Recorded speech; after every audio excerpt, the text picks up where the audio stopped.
Jalen Hurts has done one thing that only one other quarterback has ever done in the history of the NFL. We got power rankings. We got Monday Night Football live reactions. This is Victory Mondays. Let's go. From the city of brotherly love.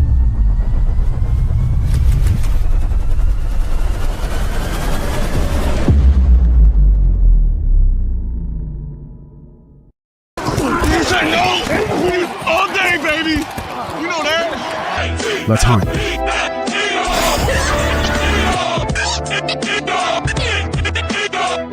If we don't come together right now on this hollow ground. Where are you going? I'm going to pick a fight. Get up, nothing.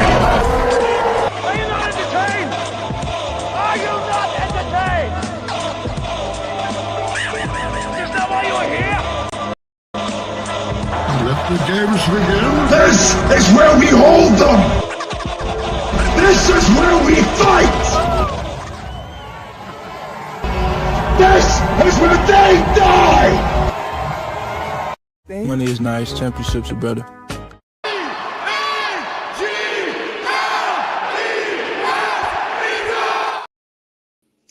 Welcome, everybody, back to another episode of Victory Mondays. It feels so goddamn good every Monday that we have a victory. Something in the air. Just you can taste it. It tastes so good to have victory over here on this side of the field. I'm the host. I'm the CEO. I'm the player. They call me Moss Money. And, of course, I got my GM with me, Ernie B. What's up, bro? I think it is something in the air, man. I don't know what it is. It's been hitting a little different lately. You know what I mean? I don't know what it is in the air, but I don't know. It's a little it's cheesy. victory. It's what it is. It's winning. It's winning consistently. It's just something different. You put your clothes on different. You put your drawers on different. It's just something that confidence. It doesn't matter how you get it done. You just get it done. It's almost like they're amidst the best run in franchise history right now. Yes. So it's a special time to be in, and we're here to dive into it, man. Yes, sir. It's been a good one. With that being said, Eagles coming off a physical game victory against the Kansas City Chiefs, and like I said in the beginning, in the opening of the show, Jalen Hurts joins Joe Burrow as the only other quarterback to ever beat Patrick Mahomes 3 straight times in his career, dropping the Kansas City Chiefs to 0-2 and uplifting the Philadelphia Eagles to 2-0. And like I said, in a hard-fought physical battle, winning 20-17.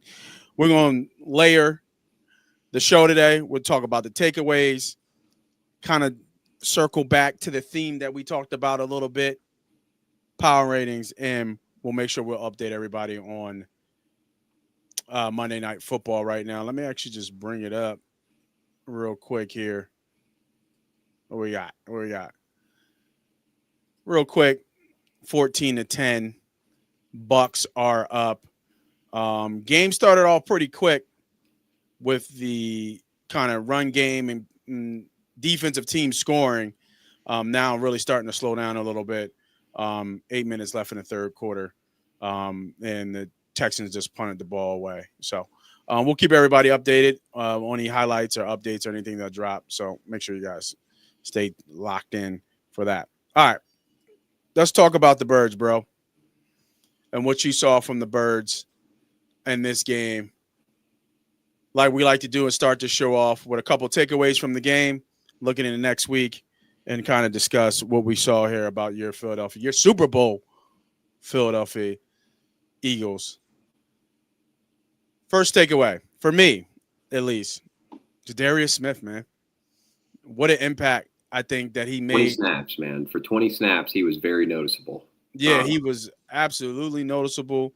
Was not they don't have many sacks, but he's got a half a sack already. Very physical. Obviously, his stature out there, his energy's out there. Already kind of walking in as a leader. He's a veteran of a team. So I think Jadarius Smith putting pressure on Patrick Mahomes consistently, constantly, and like you said, those limited snaps made the best of it, especially for having fresh legs. I think he looked very good. He fit right in. Notice that he was a hand in the dirt guy.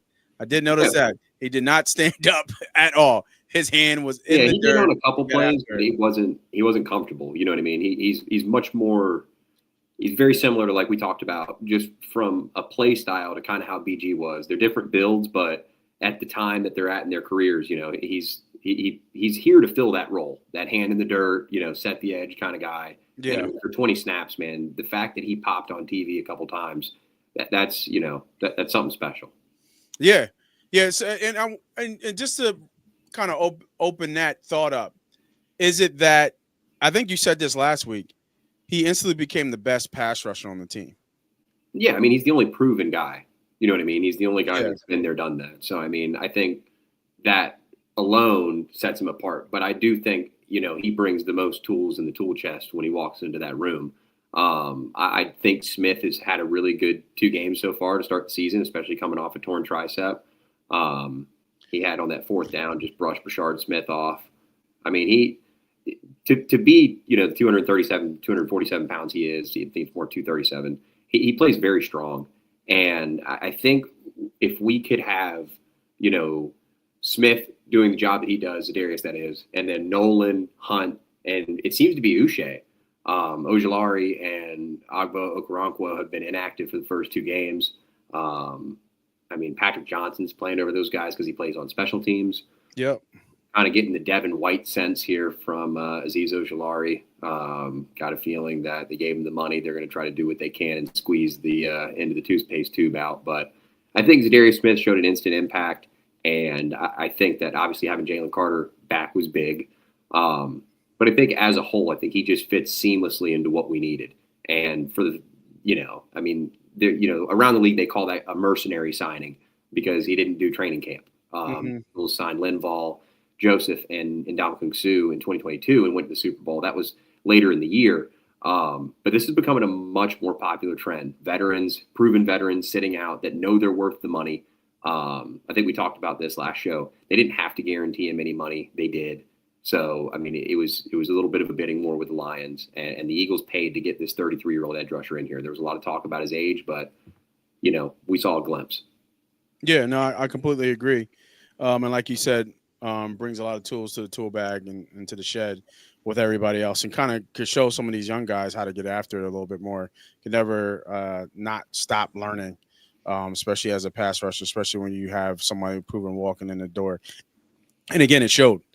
Like you said, he popped on film. I mean, on tape, you know, during the game, and was a constant force when he was in there. So, yeah, my biggest takeaway that I saw from that game, you know, giving love to the big fellows up front, Zadarius Smith definitely, you know, it was a great.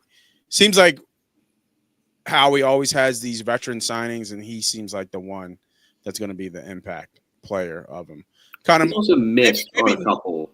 He's missed on a lot of them, and I think that the good ones overshadow it. But I think that even though, you know, I've been very for the signing and I've been very pro, you know, Zadarius Smith, I'm a fan.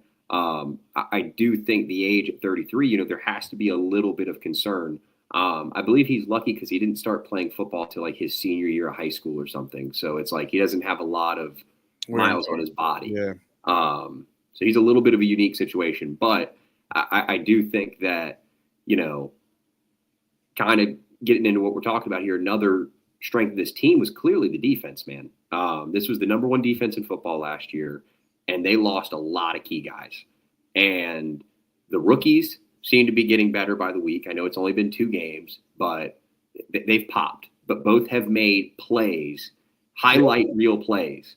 And honestly, I know there's been a couple of hiccups, mainly with Makuba more than Campbell, but Campbell's hiccups are harder to see. You got to go back and really try to figure out where he misses if he does. I'm kind of getting this Mitchell DeJean vibe. I don't know about you, but I'm kind of like, damn, dude, did they really do this again? Like, are they going to go from Carter Smith to Mitchell DeJean? Hunt was lucky. You know, Milton Williams previously in the 3rd round was a little bit lucky. But Campbell and Makuba, man, instant impact young guys. I mean, the fact that Vic trusts them to be out there is big. well, I'm sure we're going to talk about this, but I mean, how much longer is Adoree Jackson's leash? I mean, I'll give it to the guy; he's tough. It looked like he might have broken his thumb or somsomething there. I mean, it looked like he dislocated his thumb there. It looked like he was kind of sitting sideways. Yeah, that's what it looked like. But I mean, the guy kept going. He still played aggressive, still tackled. Even with the injury. But you have to wonder the impact of these rookies. Are they really that special?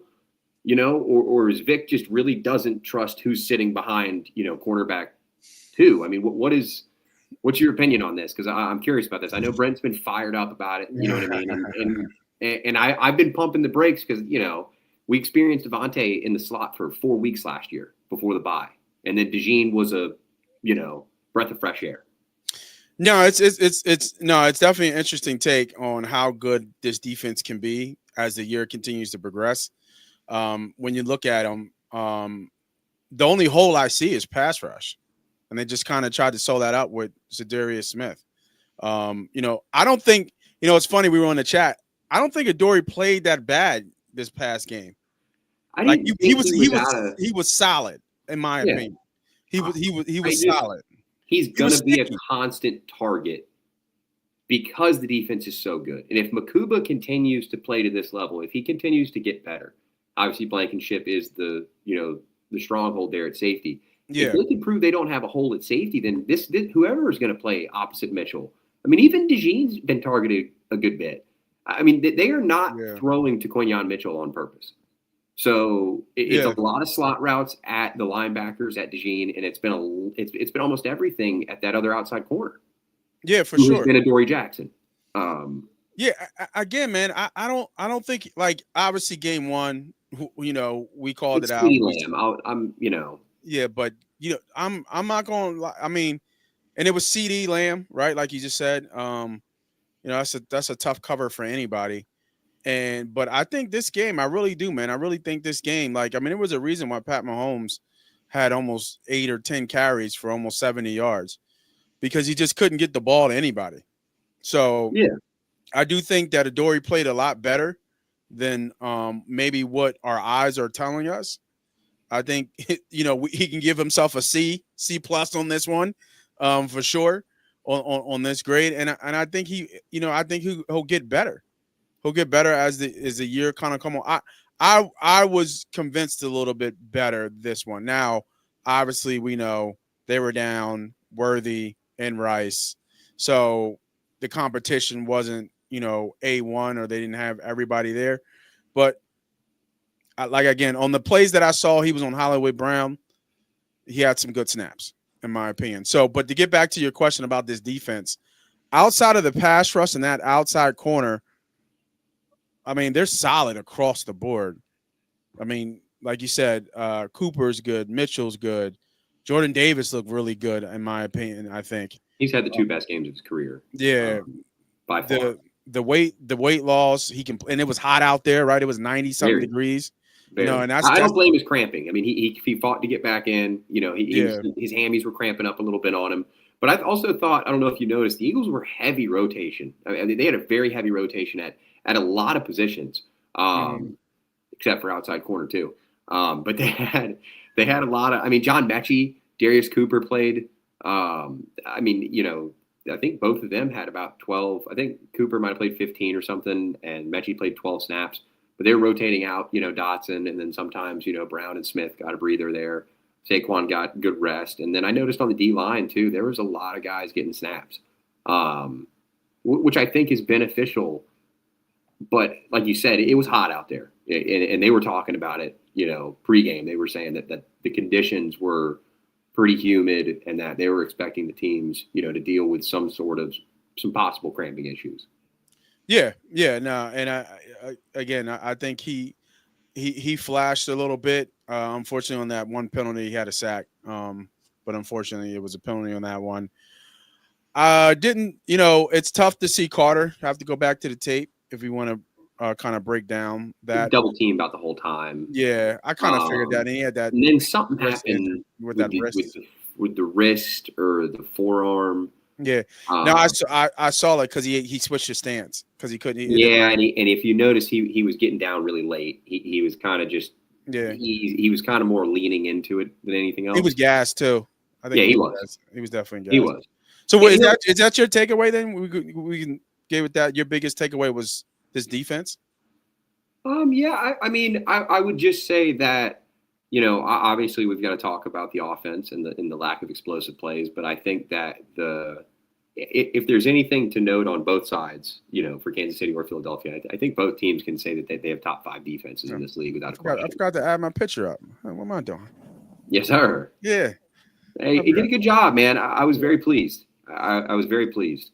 And like I said, the guy fits what we needed. What that room was lacking, kind of almost what I believe they wanted Ojulari to be. He's about double the price, but that's fine. I mean, and like you said, Uche is getting some good quality snaps too. I mean, it's just Uche has really good bend. He just doesn't have strength at the point of attack. That's where he's a smaller, compact guy, and he doesn't cover well. So it's how those Belichick edge rushers were, man. They're very lean. They're very V-shaped. They're not good, some decently long arms, but that edge rusher is not the same anymore. You're looking for guys more built like that than you are the way he is. He's just a little small and a little slow to be, how he is. Yeah. But he's been good. No. I think so too. All right. So defense is the theme of takeaway 1. Takeaway 2 is the theme that I talked about, really kind of figuring out what embodies this year's Philadelphia Eagles team. Take a listen.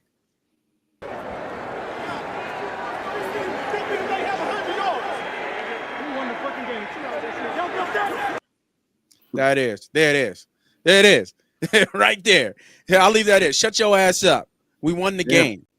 That is the theme of this defending Super Bowl championship team and the Philadelphia Eagles. Shut your ass up. We won the game. That is the theme. I said it when we talked about it in week 1 and maybe even before. 2 words, Jalen Hurts. That message right there, that comment, that frustration from the other team because it don't look pretty, it ain't shiny, it ain't, 52 points and Detroit Lions thrown for 5 touchdowns, Jared Goff. It's less than 100 yards, and we still won the game. Yeah. You know what I mean? 101. 101. I'm sorry. Can't forget 101 that. Official. That is the theme. Like you said. Plus, don't forget that 101. Give me every bit of my credit. That is the theme of this year, and that is my biggest takeaway, was that comment. I know it went viral and went everywhere, but that comment right there embodies, I think, what this season is going to be. Shut your ass up, whether they called penalties on the tush push, whether they didn't, whether we lined it up 100 times. Shut your ass up, because guess what? We won the motherfucking game. Yeah, as many times as Landon Dickerson jumped off sides, multiple guys were lining up offsides on the defense. I mean, the Chiefs, if you notice, they're the one team that does the real condensed kind of – they form like a V, and then they try to triangle dive. And it doesn't work because Jalen Hurts then just goes over the top. That's the beauty of the tush push is, there's one way through it. It's that's the point of, you're riding the wave. But I think you're right. I just think that, in this market that we're in, I think that, let's say last year we lose the Super Bowl, we're not even having this conversation. We would be, ready to burn the link down after, these kind of, even with the wins. Yeah. But I do think because they finished the job now that this is part of their identity and they understand that we've got to figure ourselves out. It'll take some time. I mean, I can't even name the number of offensive coordinators that we've been through at this point. I can't even name the amount of different QB coaches we've had up to this point. It's becoming a repeat story that I think me and you have the perfect attitude about this season is seriously, if you have anything to say about the Philadelphia Eagles, just shut the fuck up because you're not going to tell me anything. I don't care. We might only have 2, but I feel like I have 7. So there's nothing you can say. I mean, we're like a Toyota Camry. You know what I mean? When we have 200,000 miles, we've only got 100,000 on us, really. You know what I mean? We're a good car, you know? So it's like, dude, this team, this city, they're so dedicated. And this attitude, to hear our QB1 tell arguably the best defensive lineman in football, you know, shut up. We walked into your shit and took it over, man. And so there's nothing you can say about it. In the history books, they're not going to talk about the 101 passing yards. They're actually probably going to say something like, guess what, son? He beat the Kansas City Chiefs, and he only threw for 101 passing yards. I mean, it never goes down as a bad thing when you win. I mean, I think the best debate this morning that was going around Philly media was, man, wouldn't it suck to wake up a Giants fan Monday morning after what you guys did? 450 passing yards from, you know, Sussy Russy. And he goes out there and just dominates. But you lose the football game. Mm-hmm.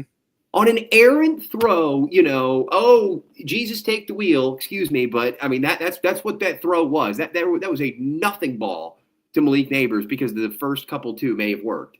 But that was Malik is out there somewhere ass throw. Or do you want Jalen Hurts, who has that attitude? The team accepts this attitude, I think, to a certain degree. They do. I do think a ton of the AJ stuff is overblown by the media. And I think that when they consistently poke at him, that frustrates him. I think so, too. And so he kind of lets it out. And that's why he seems to have such a problem with it, because you keep asking the questions. And all they're going to tell you is, what does Nick Sirianni keep saying? They're a boring football team. That's what they are. We're going to be boring in interviews. We're going to be boring in, post-game successes. We're going to be boring in our losses. It is what it is. But this football team is going to do everything they can to climb that mountain. And I think that it's been 2 games. We're 2-0. I predicted 2-2 through the first 4. I mean, we got the Rams coming to town this week. They were more of a challenge than the Kansas City Chiefs were last year. So, the gauntlet continues. No, it does. It does. And they keep answering the bell. I mean, I know it's 2 games, and we'll get to some power ratings. We haven't thrown a passing touchdown yet. That's not it. It is. Shut your ass up. Shut your ass up. You know what I mean? It is what it is. I don't want to hear it. All right. I mean, shut your ass up. You know what I mean? That's don't even need to throw the ball to win football games. How about that? Yeah. Shut your ass up. Real quick right now, let me switch the screen real quick for my fantasy folks out there still watching the game. Let me see here. Remove that and then add that to the stage. I'm going to share a fun one real quick. This is per Jeff Kerr from CBS via Twitter X. Eagles have won 16 straight games in which Jalen Hurts has started and finished. Hurts has thrown for less than 150 yards in 6 of those games. He's only turned the ball over 4 times in that 16-game span. Yeah, it comes to protecting the football. It comes to, can you generate pressure? Can you protect against pressure?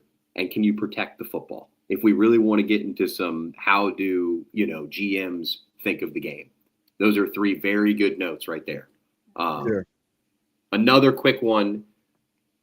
Under Nick Sirianni, the Eagles are 36-2 when they win the turnover margin. They are 8-7 when the turnover margin is even, and they are 12-14 when they lose the turnover margin. So obviously, we've been dominating the turnover margin, and that's been, pretty big for us. There was one more. You can go ahead. I think I might have lost this one, but it was just another Hurts stat. It was just basically just a winning stat. It was, I think he has 38 total touchdowns to 4 turnovers in this winning streak so far. Okay.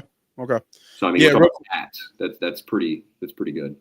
Real quick with the Monday Night Football right now, they were driving 10, but just missed a field goal, 38 field goal. It's crazy, making 60, 64, 65-yard field goals, and now we miss a chip shot at 40 yards. Did you see that Atlanta?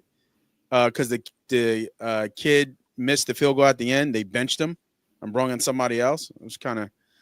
Yeah, I don't know if Younghoe Koo's dealing with an injury or something too. But there's some contract issues over there. I believe he had an extension a couple years ago. So, the Falcons are doing exactly like, why would they not dangle Kirk Cousins, the best available backup in the NFL, to the Cincinnati Bengals right now, their response was, "We are not in that position at this moment." I don't even know what that means. But, Yeah. they tend to – they're very much like the Bengals, and they tend to kind of hold players hostage. Right. Quick fantasy update. Who scored? Emeka scored. And Collins scored. And then a tight end scored. No-name tight end, I think, scored. Well, are you sure? Was it Cade Otton? Let's take a look at the box score real quick. I got a pass short right to Egmeka. Ryan Miller. Miller scored. Receiver Ryan Miller, I believe. Was it receiver or tight end? I thought it was tight end. He might be a tight end. It might be a tight end. Not listing it here. But for any under bet folks, because that was the kind of theme of or the thought of what this game would be an under. Under's looking pretty solid in the beginning. It was looking tight, right? 14-10. But with third quarter pretty much almost done, I think the under was 41. I think it was. Under looking pretty solid for those under bettors here. Ryans and Bowles, we're eventually going to dig into their trenches. You know what I mean? Yeah. And the Bucs dealing with some offensive line issues. The Texans, also can't run the ball for shit. Serious injuries. Yeah. So, all right. So we got theme 1 down, defense. Theme 2, I think you agree with me. Jalen Hurts and the theme of this team, shut your ass up. Might be a T-shirt coming. 3, for me, and out the theme that or the takeaway I came out of this game was, what's the biggest story? What's the bigger story? The Eagles 2-0 or the Chiefs 0-2? I would say that the Eagles being 2-0 in which way that they've won their football games, because even though I think the whole Mahomes being 0-2 thing is really blown out of proportion, they're dealing with a lot of injuries. He's playing with rejects at receiver, one of which beat us over the top due to a miscommunication by somebody on the back end. Twice too, because he was open. Remember, he was open. It was about 3 times. He was wide open. Mahomes finally hit him on the last one. Yeah. And Mitchell played the ball perfectly, actually. Good catch. It was a good catch by the kid. Yeah, the kid had a great catch. Tyquan Thornton, former second rounder from New England. But yeah, I think that we really need to pump the – again, we talked about it off the air real quick, was just it's only been 2 weeks. Mm-hmm. The NFL is a long season. If you think we're getting into it now, we have no idea. Right now we're looking at, what is it, Carson Wentz lining up against Jake Browning. How crazy is Wentz getting a shot? How crazy is that? Yeah, it's we're in a wild part of the season. But the Kansas City Chiefs, as much as I would love to just stick the knife in them, dude, they still have the best quarterback in football. I will argue that Josh Allen is the most talented quarterback in football, but the most dangerous quarterback in football, the most dangerous guy on the field is Patrick Mahomes. And I think there's one little highlight just to give the Chiefs a positive is Mahomes using his legs this year is a completely different weapon.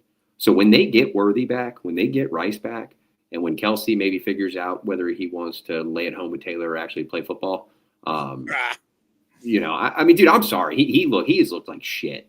He has not looked good. He's at the end. He is, man, but most tight ends, they don't do the, he's hit that like cornerback, just lost your legs, it's a couple ones that he was able to run away from Akuba. That wasn't, I think it's just, he had a couple plays. He had a couple plays that looked like Kelsey, but he's not the dominant Kelsey, not even close. The drops, man, Ertz seems to have really adjusted to his lack of agility later in his career. You know what I mean? He sits down. He takes. Well, he never was a yak guy anyway. No, but he did. Break the NFL catch record. So he got open. Yeah, and he still does.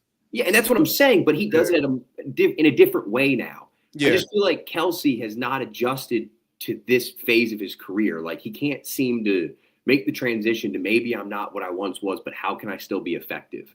Agreed. And I think once the Chiefs figure that out, because Reed will figure that out, I think that they're going to be a very serious football team. I'm also going to say this on the Eagles side of things. I cannot tell everybody out there that this will not be 2023 all over again. Because I will tell you one thing, the offense is very vanilla to have as much talent as we have.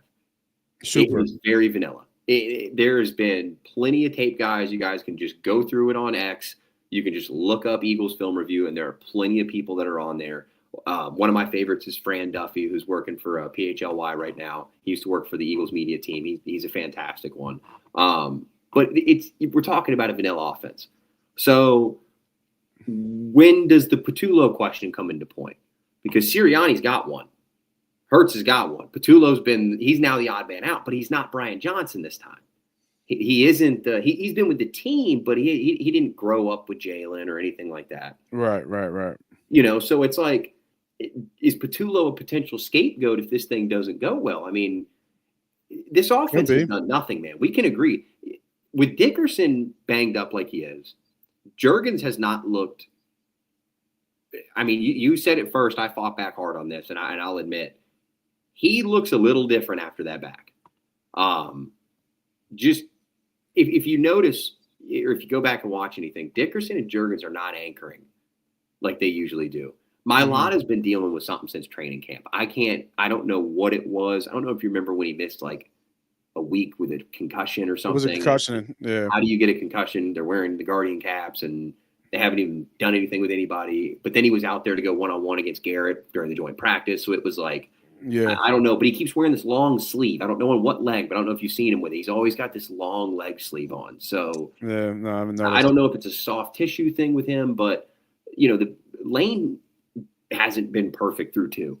I mean, if I had to say anything, man, the most sound offensive lineman on this team has been Tyler Steen. And I mean that. I mean that wholeheartedly. Steen has had really good reps. I mean, where Juergens had been getting downfield last year, Steen seems to be the guy. I mean, Steen set up Barkley perfectly. Juergens had the first little wham, but Steen pulled, with speed and power. And, knocked the guy right off the second level and sent Barkley, on the home run. So here you go right here. Through two games, Hurts is 34 for 45, 253 yards, only averaging 126 yards per game. Barkley, 40 carries, 148 yards for 74 yards. And then leading us in receiving is Devontae Smith with 69 yards, averaging 34 yards per game. Right now, A.J. Brown has 35 yards over two games with 6 catches. I got one that's a little worse from yesterday's game. The longest play of the game for the Eagles offense was the Jahan Dotson 28-yard completion. Or no, excuse me. That was the previous game. This was a 28-yard completion to Devontae Smith, the airmail, alley-oop style throw to the goal line. You know what their second best play was? It was the face mask on Saquon Barkley after his 1-yard rush. That was a 16-yard gain. Yeah, so there's we can dive into the weeds, and it doesn't look that great, but so. It doesn't, and it doesn't. And I said this in the beginning that I felt that, the naysayers are going to still talk their shit because they're not winning with style points. It's not pretty. Well, you know what I mean, and I think you saw that frustration with Chris Jones. Like, yo, you got 100 yards. You know what I mean? Like you literally got 100 yards. And the one thing that he knew that is just crazy, the stats that they get on the sideline, right? Of, what everybody's doing. And he's just like, yo, like he's just probably in his head, like, how is this guy and how is this team beating us? It's unheard of. Like I has to be the lowest amount of passing yards a quarterback has ever probably beaten Patrick Mahomes with. Like it don't make it in Arrowhead at all places too.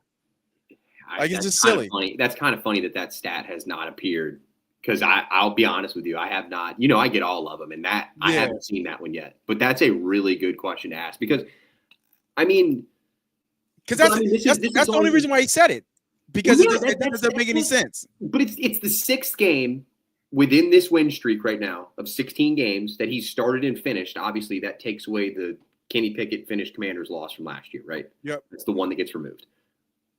I don't know. Would you rather have him throw for 300? What was Bryce Young? 35 for 55, 3 touchdowns, 2 picks or something like that. And a loss.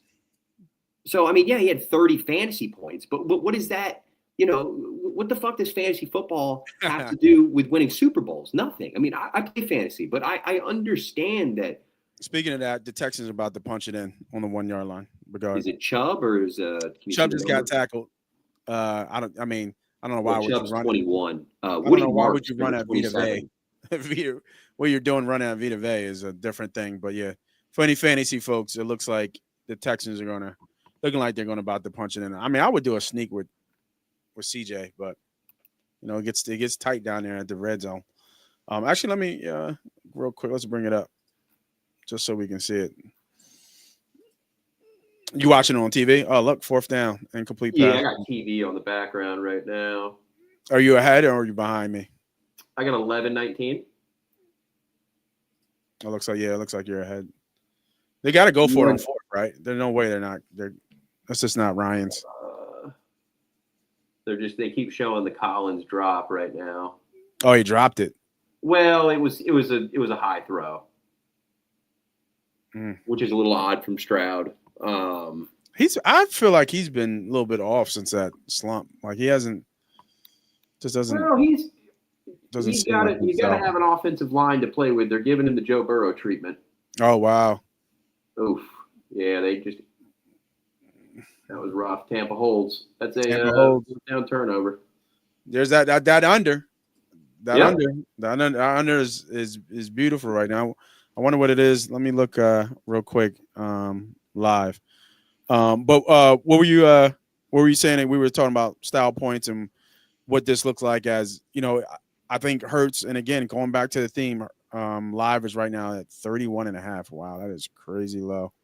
Well, one thing I think we need to talk about a little bit, though, and just touch on it is, and I don't want to spend too much time on this, but clearly the tush push is going to be in, it's what was the word they were using? Unofficiable. It's an untenable play. It's not. When you have these guys line up so quickly, and because there's such a scrum, they're going to argue that you can't tell who's in the neutral zone and you can't tell who jumps off sides. And they're going to say that they can't officiate that properly. That's going to be the argument to get it out of the game. Because obviously the NFL, as corrupt as many people think they are, all the teams that voted against the tush push that have ran it so far in the preseason and the regular season, they're taking notes, man. Keep pushing, baby. They're seeing it. But that game showed the offsides was bad. It was glaring. And Dickerson, there might be a thing. He might have been doing this whole time. I mean, we have not been watching the tush push very often from that angle. Yeah. You know what I mean? And so it's like now that they have that angle of it. Yeah, they're gonna zoom in. And they were clearly on it from a media team. They were clearly on it from a media. So what they're doing the game, Andy called it out too. You can see Andy. It was. Oh, and Tom. I mean, Tom even said, when Tom Brady comes out and says on live television that you can't officiate this thing. This is getting out of hand. Yeah. If you hadn't believed it yet, you heard it here first. Money Pot Podcast. Victory Mondays. Push is not long for this world. Yeah. And I think they're still going to do it, but I definitely think they're going to start getting us for moving that football a little bit now. I think they're going to start being a little. Yeah. Kelsey used to do that a lot. Kelsey, that was a thing. Kelsey moved the ball. That was Kelsey's best thing. He would move the ball. He said it. He would get a half yard. Yeah. If he can take a half yard, that ref looks away. You just nudge it up. You take your hand. You just do this. Yeah. That's it. Yeah. Well, what they do is when, just being in the trenches, what the center does his little read. And once he puts his hand on the ball, or they might spin it a different way, that's how they flip it up just a little bit. Yeah. It's when they, as soon as they settle in, they give that little nuance, and then whatever they do is their thing. That's how they got it. Yeah. So no, that makes a lot of sense. Kelsey would do remember Kelsey would sit there and do the drive the ball on the ground. So, he'd have it, and then, right. What's going on? Everybody's doing some things. All right, hold on. Let me pop right there. I'm actually on the other side of you here with the bigger story. I think the bigger story is about that's at least from a media perspective that's being pushed is the fact that they've gone 0-2. Just even getting ready for the show. Yeah. I'm looking up Philadelphia Eagles stuff. I'm looking at and all the Eagles stuff. Yeah, there's a little bit about the Eagles winning, but the main really conversation is that this is the first time in Patrick Mahomes' career that he's 0-2. And I get it. It's just 0-2. But let me hit you with this number here. And this can kind of lead into our week 2 reactions here. 11.5% of teams make the playoffs that are 0-2. And right now, the Chiefs cinch with the Jets, Miami, Brown, Tennessee, Giants, Bears, Saints, and Panthers. 0-2, 0-3. 2.5% of teams make it to the playoffs. The last 2 teams to do it, 2018 Texans, I think we all remember that. And those who don't remember goes way before as the 92 Chargers. So I'm just saying, like your percentage drops dramatically being 0-2. And I think it's a little bit telling because that division looks a little bit different. I just remember a lot of times growing up, when people tried to question Bill and Tom in September, and you just don't do it, man. I mean, you still have the best quarterback coaching combo in the league. They have, obviously, I mean, because you're either going to say that the Eagles' talent is completely incompetent, or you have to say the Chiefs have a really good defense. I mean, which one is it? Right. It has to be one or the other. You know what I mean? Because either the Eagles, 2,000-yard All-Pro Saquon Barkley just sucks now. The offensive line, that was the best offensive line in football that we've argued that every fan has argued all offseason is the best in football. Okay. Yeah. So Spagnuolo he's great. Like, can the Chiefs just be great dealing with some internal issues? I mean, I don't, I think a lot of the spotlight's on them. I think because this 0-2, they're going to drive into him. But I'll be honest with you, I'm not usually a big ref guy like that. But I thought the Eagles got more calls than, outside of the tush push. I'm talking completely outside the tush push. Like, I thought they were a little ticky-tacky, with some of the Chiefs stuff. And it was I was honestly impressed in Kansas City. I mean, they were a little ticky-tacky. And, I don't know if you saw the one that Carter got a hold of Mahomes late that I could have sworn was a rough in the passer. I mean, I could have sworn he was finishing the play. Don't get me wrong. It was within the rules. But Carter gave him the signature, extra follow through on the push. And Mahomes hit the ground hard, man.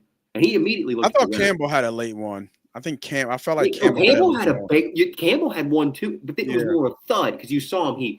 He pulled off right at the last pulled off, but I think it was still late. I think he could have pulled off. I thought it was. I didn't see the Carter one, but I remember Campbell.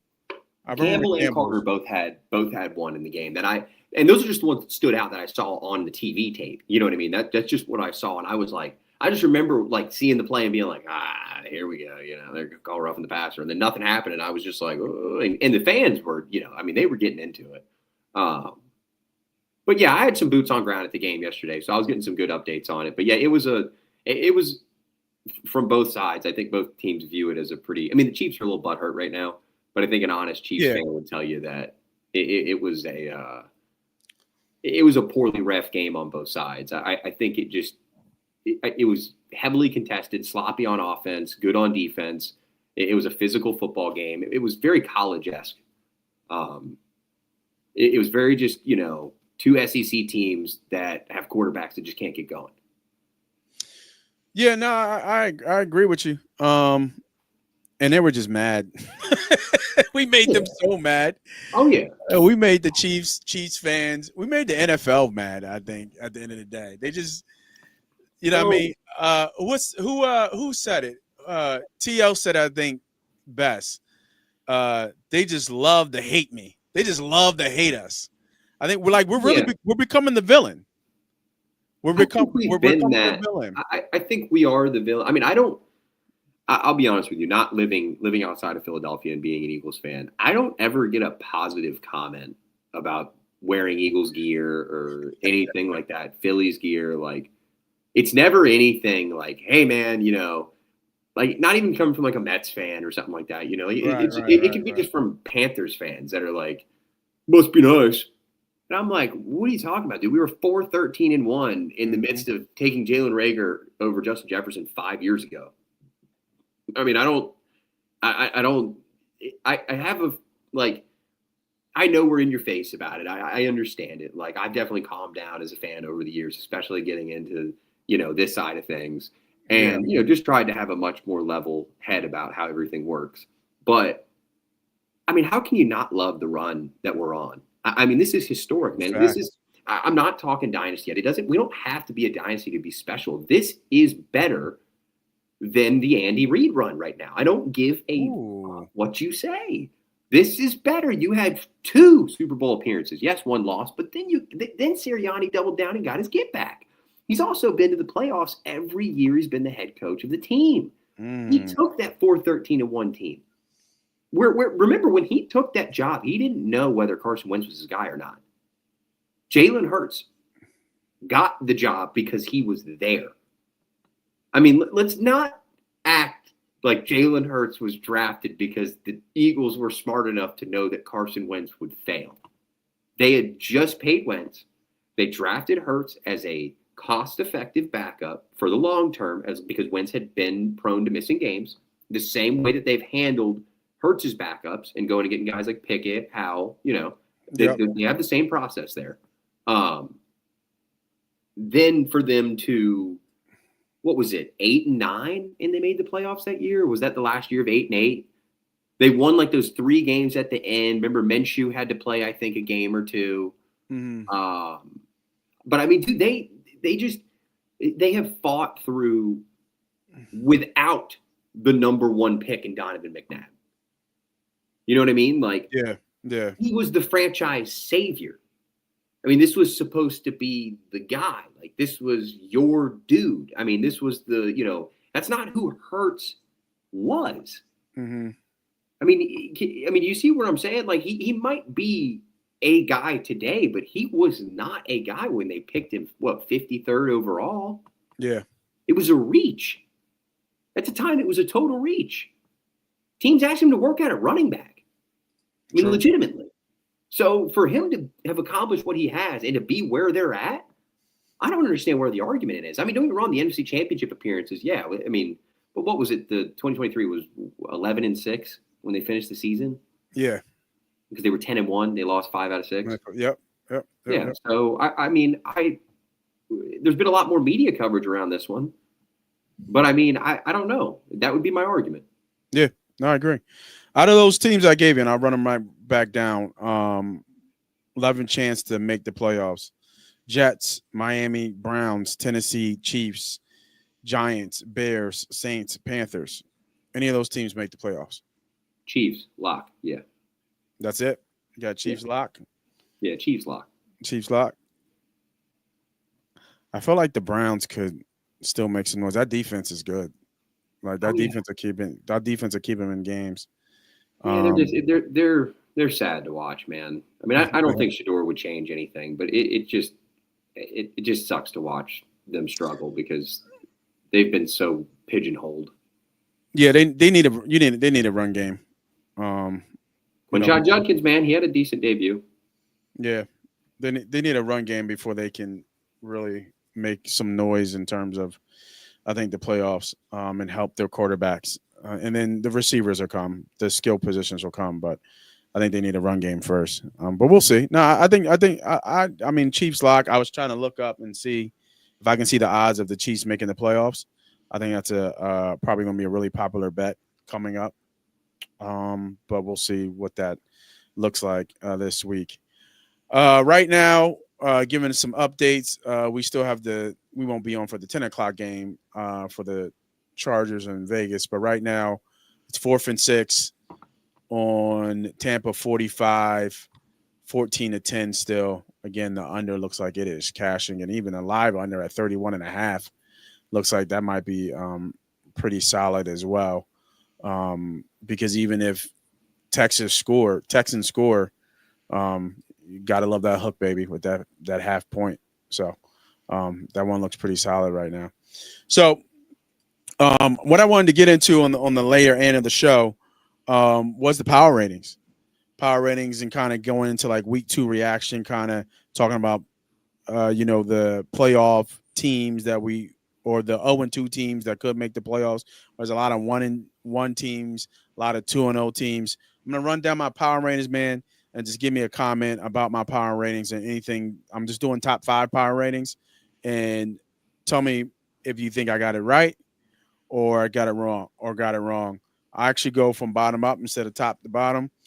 For my 5th ranked power team, I have the Indianapolis Colts right now. Daniel Jones and the Colts. And we can mix and match them, but you know what I mean? It looks like a little bit of smirk there. So I guess you'll see where I have it the next going up in 4 and see if you switch out. So I'll give you Colts at 5. Any thoughts right there before I go? Or you want to see what I have at 4? Colts are not a top 5 team in the NFL, but all right. All right. Even after 2 weeks, and they're incredible run. Obviously, right. 2 weeks. Even after 2 weeks and their incredible run, Oh, shit. Block punt. Uh-oh. Block punt by the Texans. Yep, wow. They get the ball back. And Stroud overthrew. Oh, man. Block punt by the Texans. Huge play. Sorry. Just saw that. A lot of special teams play this week, too, for sure. A lot of It's funny how special teams is coming into play and how kickers are kicking it short to make sure the ball comes out. What game was that they won when the guy kind of let it go? Yeah, Caleb Johnson for the Steelers just was not aware. Steelers, you're right. Oh my God, that was rough. Yeah, the NFL they can't figure out the kickoff. It's crazy. But all right, number 4, got the Rams. All right, okay. You got to soak it in. I'm not against that one. I don't. You got to soak it in. Yeah, I don't mind the Rams one. One. Oh, you know what? I'm missing. How am I missing this team? I guess, no, let's keep it because I wrote this down. Let's keep with it. 3 is Buffalo. I think they're the best team in football right now. I got 2 is Packers. I think they're number 2. 1 is Birds. I would say we're somewhere around 3, 4, 5 if I had to put it. Yeah. But I'd say the Buffalo Bills right now through 2 weeks are by far the best team in the NFL. I mean, Josh Allen, like I said, he's the most talented quarterback in football. I think Mahomes is obviously the best quarterback in football, but Allen is special. And they're unfortunately every year they deal with so many injuries, and losing Ed Oliver was tough. Is he out? A little finicky. He got hurt in practice. He got stepped on. So you know how that is as a D lineman. It's a lower leg. I don't know to what exactly he's getting treatment on. We'll find out more this week, whether it's ankle, or kind of a leg thing. But yeah, he gets stepped on. So by another teammate. So that's all they have on that. I would say Buffalo is probably the best team in football. This is Ernie B's. Let's go. Unofficial. Yeah, through 2 weeks. 2 weeks. 2 week power ratings. Yeah, 2 week power ratings. You got Buffalo 1. I'm gonna go Green Bay 2. I think those are the 2 best teams in the NFL right now. Packers 2. I'm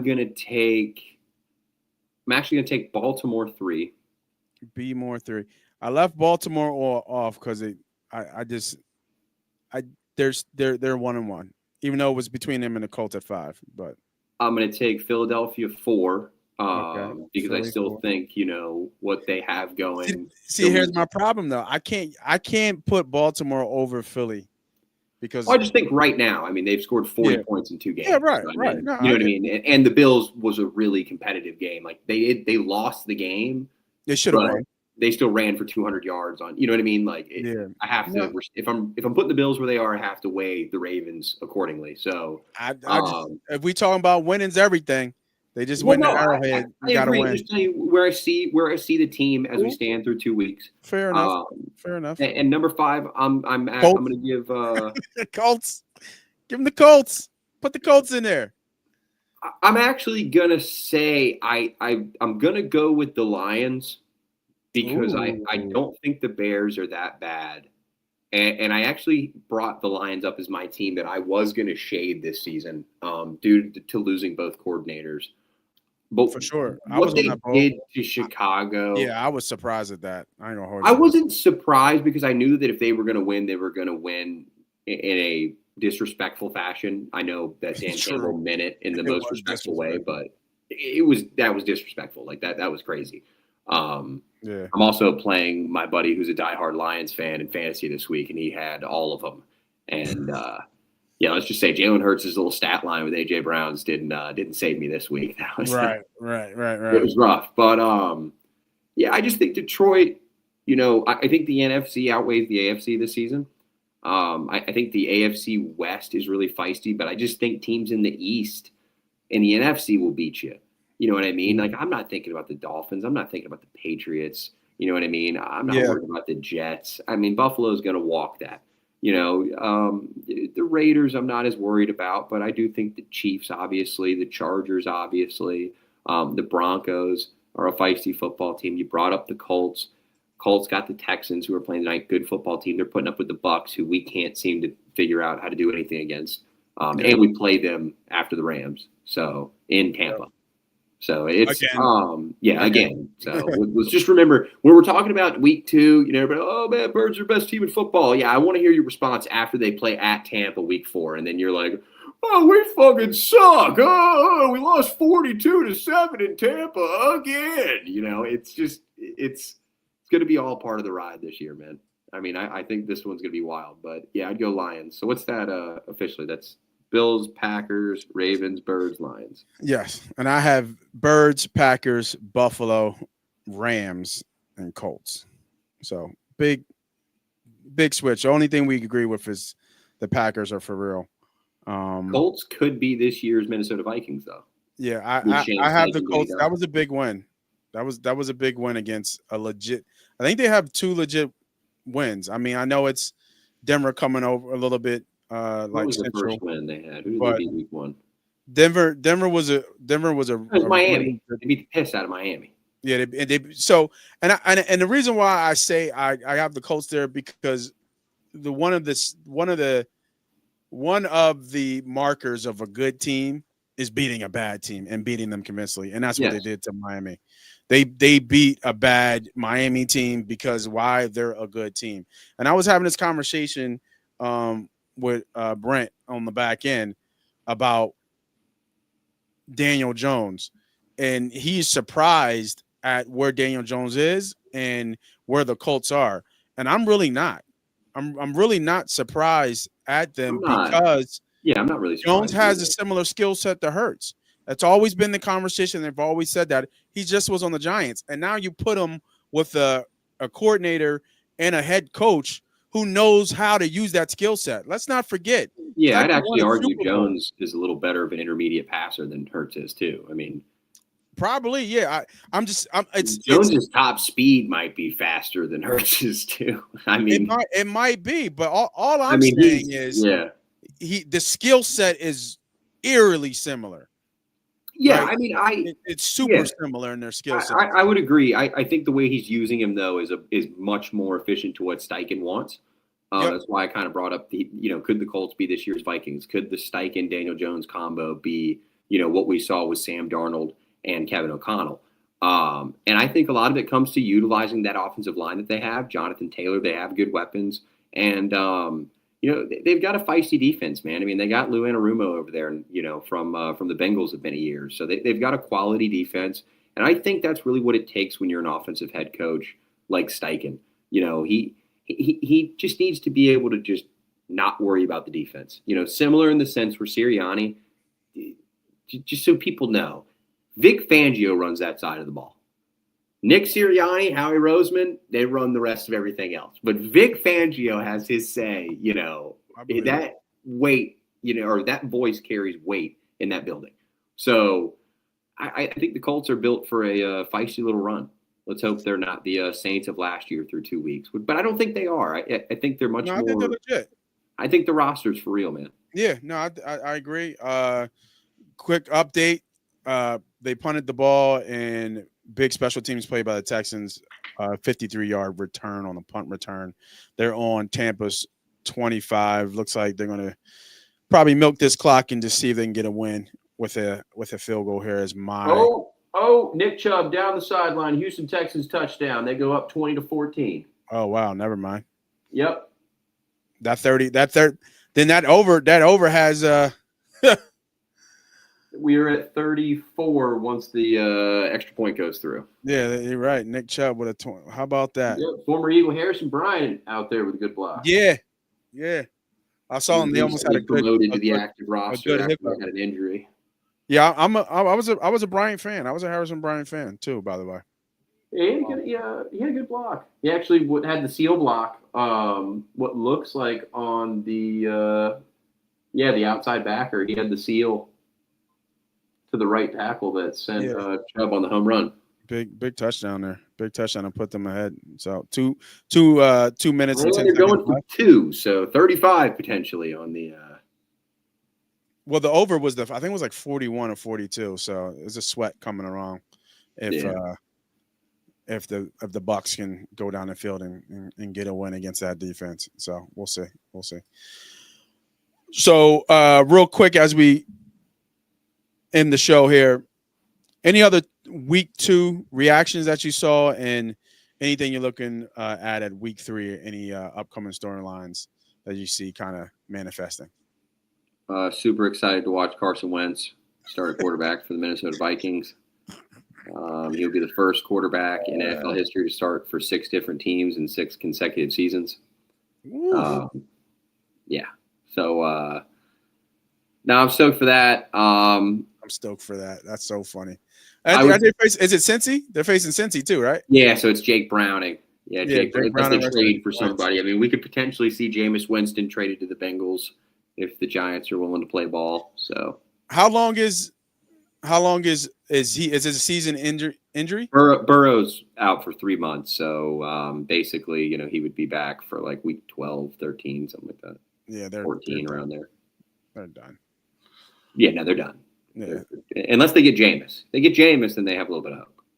Yeah. Him with Jamar Chase and T. Higgins. I mean, that's them for 400 yards every game. Yeah, Jameis doesn't need an offensive line. That's not what he's worried about. He just chucks that thing down the air. So. Yeah, he does. He'll throw for 30 touchdowns, but he'll throw for 30 picks, but he'll chuck it for sure. He's done it. I think he had 32 one year, but it is what it is. Right. I think that, like you kind of brought it up already, I think the injuries are the major story. JJ McCarthy, I believe, also was hurt, like you just said. Looking at 3 weeks for McCarthy. That's obviously where Wentz is playing. Now he's with the Vikings and Kevin O'Connell. Yeah, and then we had Jaden Daniels. Sounds like a knee injury. His status is up, and Joe Burrow, as you said earlier, is suffering for turf toe. He's also out. Any other injuries that I missed that were kind of big news? Jalen Johnson from the Bears was shut down for the rest of the year. Top outside corner, one of the best in football. He was shut down with I think he's having to get groin surgery, and that's going to put him out for the year. Yeah, it was just too much to deal with. So that's tough. Yeah, he's out for the year. Trying to remember if anybody else important got hurt. Not that I can remember off the top of my head. I know Eagles came out decently healthy. We'll find out more. Soft tissue issues or we'll see who gets a little treatment. Like Hunt's hip came up last week, which we didn't have any idea about because I don't think he missed any snaps last game. Or when he was off the field, we didn't notice it. So I mean, I think this Rams game is going to be a great test for the team. Yeah, the Rams, Akilo Witherspoon, one of their starting corners, I believe, is out for the year. So he's not the best, but I mean they're a little shallow at that position. So this is a chance for the aerial attack for the Eagles offense to get going. Definitely. Obviously, Saquon has had a lot of success against the Rams. But I would say, too, it's a great test for Adoree Jackson and, Makuba to see how they do against Nakuba, who's becoming one of the best receivers in football, if not the best. And Devontae Adams has just been, Adams. Yeah, he's just Devontae Adams. I mean, Malik Neighbors and Puka Nacua so far are on a tear. I mean, those two are on a skyrocketed projection. And Puka scored on a 45-yard run. Like they're getting him the ball in multiple ways, and Puka's as much as he annoys me as a football player, he's special. Yeah. No, he is, and I think Adams had his going out party last game too. And they're just going to force feed those two. And whoever Adoree Jackson's on, pick your poison. You can't have Mitchell run with anybody because it's just going to be a mismatch on the other side. So no, and I have a feeling that they're gonna. If I had to guess, Fangio is gonna probably try to bracket Nacua a little bit. Probably in some way, shape, or form, try to get Makuba on him with a second hand. Maybe have DeJean and Makuba work on him because he lines up so much in the slot. Right. So we could see that. That would unfortunately leave maybe Mitchell alone with Adams, which is still a tough matchup for him being a young corner, as high as we are on him as a player. I mean, that's still a tough matchup. And then you got, obviously Adoree left out there for whatever. Yeah, and I'm about to pull up right now. I thought they were. And it's going to be a test for this offensive line, like you kind of said earlier. The Rams are second in the league in sacks with 8 sacks, led by Brian. Was it Brian Young? I think it is, or Bryant? Byron Young. Yeah. Same name as our defensive lineman from Alabama. Yeah. True. And he got some tick last game. I saw that too. So it is going to be a really interesting game. For those who are watching, make sure you tune in for our drops of the game on Thursdays for Rams versus Birds. All our best bets, our predictions, parlays, all that good stuff. And then after that, we will be right back here for another Victory Monday. Whether we lose or win, it's going to be Victory Monday podcast every Monday. So make sure you hit that like, hit that subscribe, all that good stuff. Victory Monday just to be on the podcast, man. Come on, man. What you talking about? We'll figure a way to talk about how we won, even when we lost. We'll figure a way because there will be a loss. I think in one of these games, I would be really shocked if they started 4-0. They start 4-0. I'm still gonna stick with my 2-2. You think these are the two right here coming up? I think this is the slide that sends the team into a little bit of self-reflection. Okay.